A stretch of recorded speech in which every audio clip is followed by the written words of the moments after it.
Terima kasih. Bismillahirrahmanirrahim. Assalamualaikum warahmatullahi wabarakatuh. Selamat pagi buat kalian semua. Salam sehat semuanya.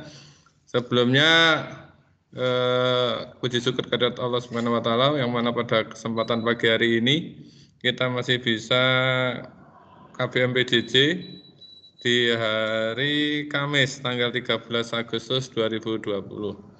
Salam salawat selalu terimakan pada junjungan kita Nabi besar Muhammad sallallahu alaihi wasallam, pada keluarganya, para tabi'in dan penerus risalah sampai hari kiamat nanti, dan semoga kita mendapat syafaat dari beliau. Allahumma amin.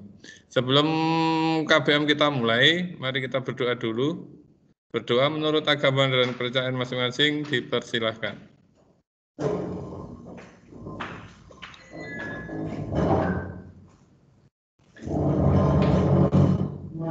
Cukup?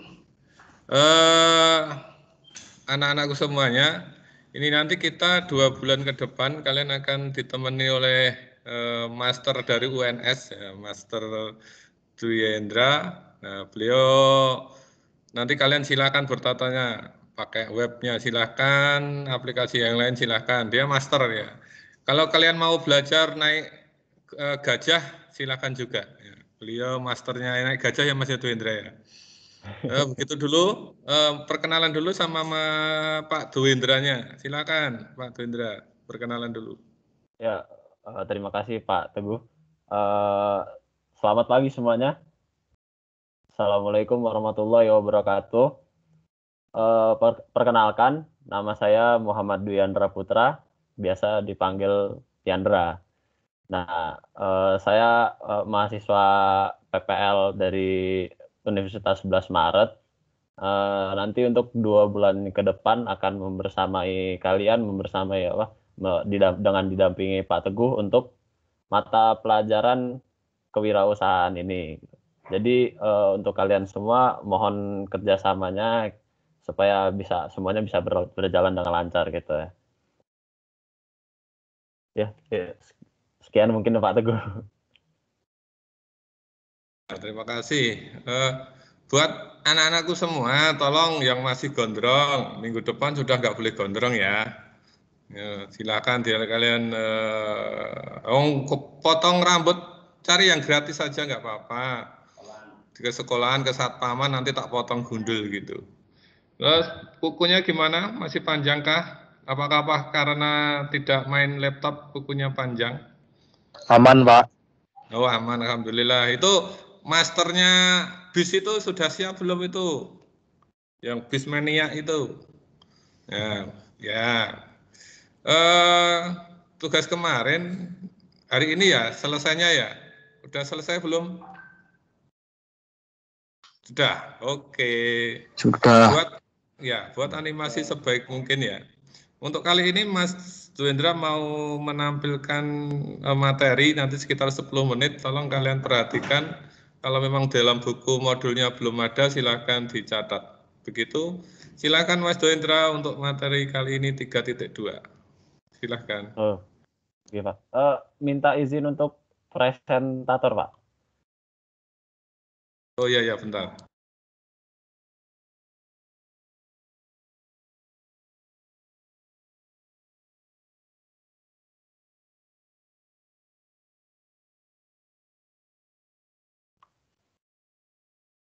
Sudah, silakan. Oh iya, terima kasih Pak.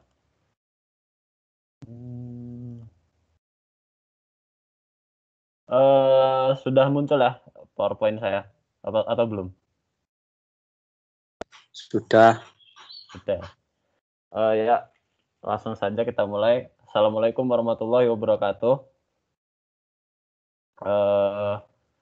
Pada pagi ini saya akan menjelaskan sedikit saja, bentar saja tentang materi peluang usaha produk barang atau jasa.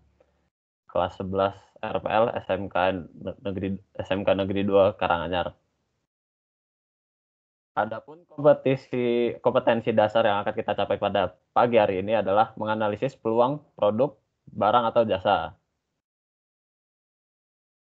Langsung saja, apa sih pengertian dari peluang usaha, produk, barang atau jasa? Jadi itu terdiri dari dua kata, yaitu ada peluang yang artinya kesempatan dan usaha yang artinya upaya dengan berbagai daya untuk mencapai tujuan atau sesuatu yang diinginkan. Jadi untuk arti seutuhnya itu adalah peluang usaha adalah kesempatan dalam, dengan berbagai daya untuk mencapai suatu tujuan atau sesuatu yang diinginkan.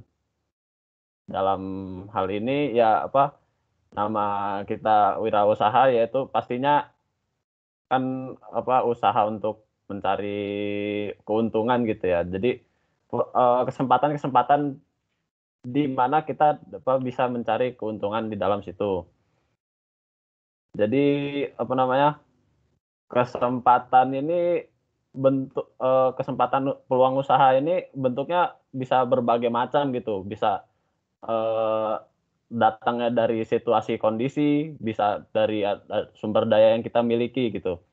Eee, dari situasi kondisi sendiri itu contohnya itu seperti kondisi saat ini, yaitu sedang pandemi virus corona gitu. Di situ terdapat peluang usaha yang salah satunya yaitu, seba kita sebagai SMK kan pastinya bisa tentang apa namanya, memfasilitasi orang lain dalam jaringan gitu atau yang lainnya. Dan kalau untuk sumber daya sendiri yaitu kemampuan kita sendiri gitu, apa, sebagai apa, siswa SMK kan pastinya, mempunyai skill keistimewaan yang lain, yang apa, yang lebih dibanding orang-orang lain gitu. Nah itu bisa kita jadikan sebagai peluang usaha untuk berwirausaha. Jadi, mendapatkan keuntungan dari kesempatan itu. Lalu, peluang usaha potensial, itu ada ciri-cirinya, yaitu yang pertama, punya nilai jual. Punya nilai jual ini dimaksudkan di sini yaitu mempunyai keunikan sendiri atau apa, mempunyai nilai lebih lah yang orang lain akan tertarik dengan produk kita, baik itu barang atau jasa gitu. Eee, la selanjutnya yaitu mempunyai realisasi. Realisasi di sini maksudnya yaitu apa, dikerjakan atau tidak ya, misalkan kita punya ide atau apa, ide atau materi sebanyak apapun tapi kalau tidak dikerjakan ya percuma. Jadi mempunyai realisasi ini penting juga gitu. Selanjutnya itu bertahan lama dan berkelanjutan dan bukan bisnis musiman. Ini sebagai contoh yang sering terjadi ya, eee, di mana kita ketahui kan banyak yang usahanya hanya musiman gitu, seperti yang lalu-lalu kan ada yang sempat viral itu es es Milo itu. Nah, itu kan hanya musiman gitu, cuma terkenalnya bertahan sebentar saja, nggak bertahan lama, dan itu tidak bisa dijadikan untuk peluang usaha potensial gitu. Lalu yang selanjutnya itu bisa dikembangkan, dikembangkan dalam hal ini ya bertambah besar atau bisa bisa membuka cabang atau menyewa orang untuk apa namanya, ikut dalam usaha kita gitu. Dan yang terakhir itu profitable. Tentu saja kita dalam berkewirausahaan itu harus menguntungkan buat kita, jangan sampai kita malah merugi karena berwirausaha ini. Selanjutnya itu adalah faktor keberhasilan dan kegagalan usaha. Jadi dari faktor ini terdiri dari beberapa analisis. Yang pertama adalah analisis SWOT. Apa sih SWOT itu? SWOT adalah singkatan dari, yang pertama strength, S itu untuk strength, yaitu kekuatan yang mendukung usaha. Strength ini datangnya dari internal, faktor internal yaitu dari diri kita sendiri gitu.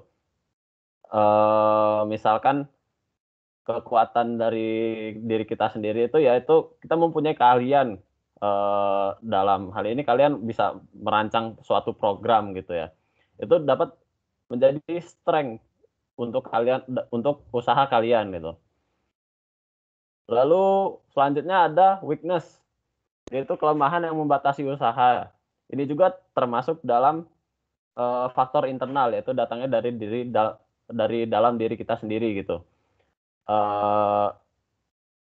Misal dari weakness sendiri, yaitu misalkan kita belum seberapa belum hanya menguasai satu bidang gitu, tidak bisa menguasai yang lain gitu. Itu termasuk dalam suatu kelemahan dalam diri kita yang harus kita atasi gitu. Jadi harus kita cari solusinya dalam kelemahan itu. Selanjutnya itu ada opportunity. Opportunity adalah balik lagi, itu adalah peluang atau kesempatan yang datang dari luar. Jadi ini adalah faktor eksternal yang datangnya dari orang lain gitu. Misalkan dalam dalam pandemi ini banyak sekali peluang, apalagi kalian yang RPL di sini ya kan, ini sudah zaman-zamannya e-learning atau mungkin dari kalian sendiri bisa menerima jasa untuk merancang suatu web e-learning dari dari perusahaan atau sekolah lain gitu, atau instansi lain. Dan yang terakhir adalah threat, yang artinya itu adalah ancaman. Dalam hal ini ancaman dalam wirausaha kita. Threat sendiri itu juga faktor eksternal yang datangnya dari luar. Contohnya bisa diambil yaitu ancaman yaitu usaha orang lain gitu, bisa dikatakan saingan kalian gitu. Sesama murid siswa RPL kan biasanya terdapat persaingan. Nah, itu menjadi threat dalam kewirausahaan ini. Selanjutnya ada analisa parsial. Apa sih analisa parsial itu? Analisa parsial itu adalah analisa yang digunakan untuk mengukur sejumlah perubahan dalam dunia usaha. Yang diambil variabel yang diambil adalah kemungkinan yang perubahannya tinggi, yaitu sebagai contohnya adalah biaya produksi, keuntungan,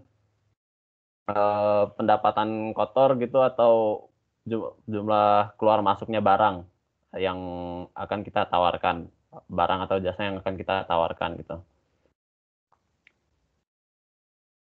Dan yang terakhir ada analisa komprehensif. Analisa komprehensif itu sebenarnya ini terdiri dari beberapa langkah-langkah, yaitu adalah pertama kelayakan produk. Kelayakan produk di sini yaitu produk harus memenuhi standar pasar. Apa sih yang dimaksud standar pasar? Yaitu standar pasar adalah standar yang dijadikan yang digunakan oleh usaha-usaha sejenis yang lain gitu. Misalkan kita membuat makanan, apakah makanan itu biasanya kan untuk sebagai umumnya ya, makanan itu yang dijual harus enak, harus bergizi ya, atau ya tidak bergizi juga, pokoknya enak atau unik ya. Itu kita harus memenuhi kelayakan produk itu atau standar pasar. Yang kedua adalah kelayakan industri, yaitu nilai seluruh tampilan produknya. Ini sama juga sebagai nilai jual kita tadi gitu, yaitu keunikan dalam produk yang akan kita tawarkan. Misalkan jual gorengan nih. Gorengan yang biasa dipasarkan digoreng dalam kuali ya. Kalian gorengnya pakai panci atau gimana gitu. Pokoknya menjadikan keunikan yang sehingga membuat masyarakat itu penasaran atas produk kita. Lalu yang ketiga ada kelayakan organisasi. Kelayakan organisasi yaitu memikirkan hal-hal seperti keahlian manajemen, kompetensi organisasi Anda mulai dari karyawan hingga manajer, dan apakah mempunyai sumber daya manusia yang cukup. Biasanya kelayakan organisasi ini akan kita gunakan ketika wirausaha kita sudah mulai berkembang. Misalkan kita sudah menyewa tenaga kerja lain gitu. Dan itu bagaimana kita cara menghandle karyawan yang lainnya gitu. Yang terakhir adalah keuangan. Tentu saja dalam berwirausaha itu adalah ada uang yang keluar dan uang yang masuk, dan itu harus kita analisa sehingga usaha kita nanti menjadi profitable, tidak menghasilkan keuntungan buat kita, tidak malah menghasilkan kerugian gitu. Selanjutnya adalah mengembangkan ide wirausaha. Mengembangkan ide wirausaha di sini yaitu kita harus memanfaatkan peluang-peluang yang ada gitu. Seperti yang saya katakan tadi, di dalam pandemi ini kalian sebagai siswa-siswa yang pandai dalam teknologi ya, itu harus bisa memanfaatkan peluang usaha tersebut. Banyak kesempatan yang datang gitu dari situasi saat ini. Yang bisa dijadikan contoh adalah jasa pembuatan web, atau jasa desain grafis, atau servis elektronik, atau bisa juga yang bisnis yang santai yaitu adalah menjadi reseller gitu. Jadi kita menjual kembali barang-barang yang sudah ditawarkan oleh dropshipper gitu. Mungkin sekian saja materi dari saya. Mungkin ada dari kalian ada yang ingin bertanya, silakan. Silakan anak-anak, ada yang bertanya. Mumpung Mas Duindra itu materinya sudah disampaikan. Silakan ditanyakan, mungkin beda dengan modul. Kalau nggak salah ini tambahan, di modul ada sebagian. Silakan ditanyakan. Jangan sungkan-sungkan sama saya, kalau mau tanya aja nggak apa-apa. Bisa gambar tangan itu, kalau gambar tangan itu bertanya. Sudah nggak ada bertanya, otomatis nanti kalau ada tugas sudah jadi.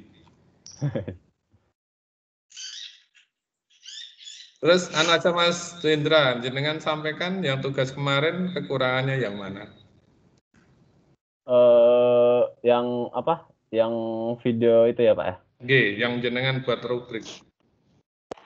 Itu kekurangannya kayaknya masih banyak yang belum mengumpulkan tugasnya itu ya kemarinnya. Dan ada yang belum memenuhi standar untuk penilaian gitu. Misalkan ada yang mengumpulkan videonya saja atau laporannya saja. Di situ mungkin kekurangan apa? Sudah semua. Ya, ada yang sudah, ada yang belum. Yang otomatis yang belum bisa melengkapi segera mungkin. Yang sudah ya bisa membantu temennya, minimal menyemangati. Itu ya. Ini yang online 66. Alhamdulillah sudah lumayan bagus daripada kemarin. Ini saya download, saya kirim langsung ke WA kalian, biar kalian tahu. Terus untuk absen yang Excel tetap diisi, ya. Silakan teman-teman yang lain bisa masuk. Sudah nggak ada pertanyaan? Kalau nggak ada, ya kalau nggak ada pertanyaan, sudah 20 menit, sudah melebihi target. Kita targetnya 10 sampai 15 menit. Begitu, Mas Duindra, bisa disimpulkan, Mas Duindra? Jadi kesimpulan materi yang saya sampaikan hari ini yaitu peluang usaha sendiri adalah kesempatan dalam kita untuk mencapai suatu tujuan kita sendiri. yang di dalamnya ada beberapa ciri-cirinya, yaitu produk yang ditawarkan itu bisa bukan produk musiman atau bisa dikembangkan dan mempunyai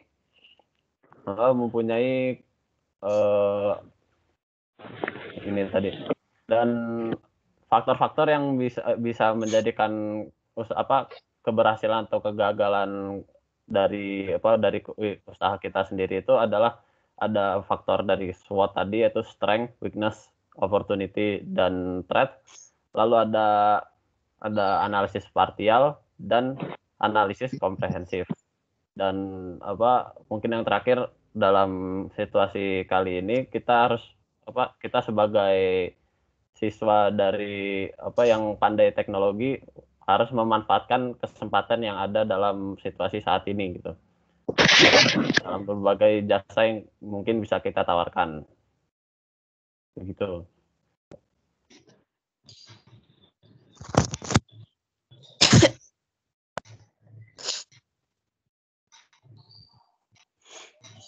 Sudah cukup, Pak Teguh.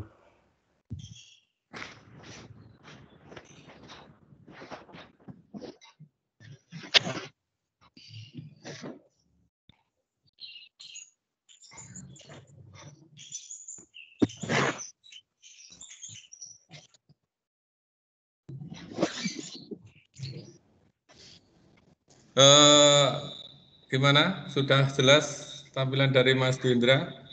Kalau sudah, silakan kalian yang belum mengumpulkan tugas, dikumpulkan tugasnya, baca di e-learning-nya, semua tugas, semua panduan ada di e-learning. Begitu, mari kita tutup PJJ kali ini dengan bacaan alhamdulillah bersama-sama. Alhamdulillah. Terima kasih, kurang lebihnya mohon maaf. Assalamualaikum warahmatullahi wabarakatuh. Waalaikumsalam warahmatullahi wabarakatuh. Nggak boleh keluar, Pak.